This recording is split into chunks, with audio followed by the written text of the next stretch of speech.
તમે શું માનો છો 2022 કોંગ્રેસ અને આપ બંને એક સાથે મળીને લડ્યા હોત તો કદાચ વિપક્ષ વધુ મજબૂત થયો હોત?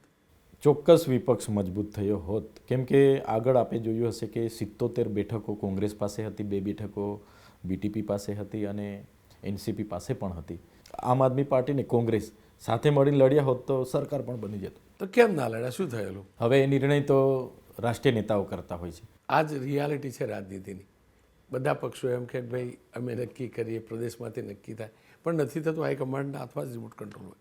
ચૈતર વસાવા અંગત રીતે શું માને?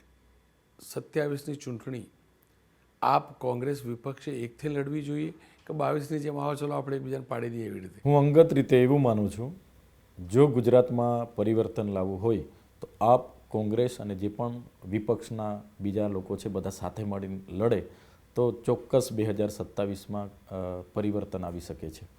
2027માં બધા જ અલગ અલગ રીતે લડશે તો જ્યાં જે મજબૂત હશે, માનો કે આદિવાસી વિસ્તારોમાં આજે આમ આદમી પાર્ટી મજબૂત મનાઈ રહી છે, તો એવા વિસ્તારોમાં આમ આદમી પાર્ટી અને ભાજપની સીધી ટક્કર હશે.